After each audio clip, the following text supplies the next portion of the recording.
Hai semuanya, suatu hari ketika saya berkendara keluar kota, jalan yang saya lalui itu sedikit mengalami kemacetan. Pendek sih macetnya. Kenapa? Karena di depan sana ada truk yang panjang hendak berbalik arah atau U-turn.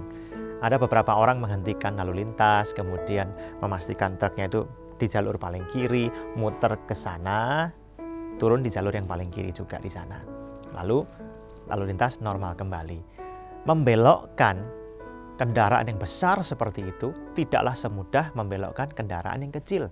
Mobil-mobil kecil yang ditumpangi orang pada umumnya memerlukan waktu yang lebih lama, usaha yang lebih besar, ya, supaya proses berbeloknya terjadi dengan aman. Jika truk seperti itu tiba-tiba berbelok, ya kekacauan terjadi. Demikian pula mengubah sebuah budaya, butuh waktu dan usaha yang besar. Tuhan membenci perbudakan. Tetapi pada zaman Musa, perbudakan itu terjadi di mana-mana. Oleh karena itu untuk merubah, ya, untuk meniadakan perbudakan, Tuhan bekerjanya pun juga dengan waktu dan cara Tuhan dengan hikmat yang luar biasa. Keluaran pasal 21 ayat 5 berkata begini.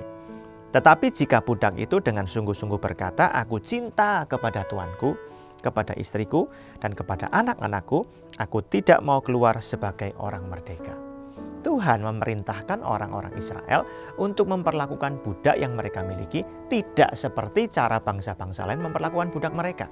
Mereka ini yang jadi budaknya orang-orang Israel diperlakukan dengan hormat sebagai sesama manusia. Manakala bangsa-bangsa yang lain ya kalau punya budak itu memperlakukannya dengan kejam. Karena budak itu dianggap sudah seperti barang milik, nggak punya hak asasi lagi. Tapi Tuhan melindungi hak para budak dalam Keluaran 21. Kenapa? Karena Tuhan membenci perbudakan. Tetapi mengubahkan itu, menghapuskan perbudakan itu butuh waktu, usaha, dan cara yang bijaksana. Tuhan memerintahkan orang-orang Israel mengasihi, memperhatikan. Sehingga sampai budak itu bisa berkata, aku cinta kepada Tuanku.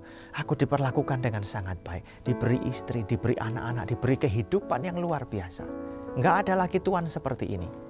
Aku mau ya mengabdikan hidupku kepada Tuanku dengan sebaik-baiknya sampai selama-lamanya. Nah, saudara sekalian, kita melihat bahwa Tuhan mengajarkan kepada orang-orang Ibrani memperlakukan sesama manusia dengan sangat baik. Tuhan nggak menciptakan manusia untuk diperbudak manusia yang lain. Oleh karena itu, Tuhan menciptakan kita harus ingat, ya, kita harus ingat bahwa Tuhan menciptakan kita untuk menghargai, mengasihi sesama manusia seperti diri kita sendiri. Sebelum kita memperlakukan orang lain dengan sebuah kelakuan, kita pikir dulu, kita ini diperlakukan bagaimana ya kalau kita dalam posisi seperti itu. Nah, kasihi sesamamu seperti engkau ingin dikasihi. Hormati, hargai orang lain seperti engkau pun ingin dihargai dan dihormati.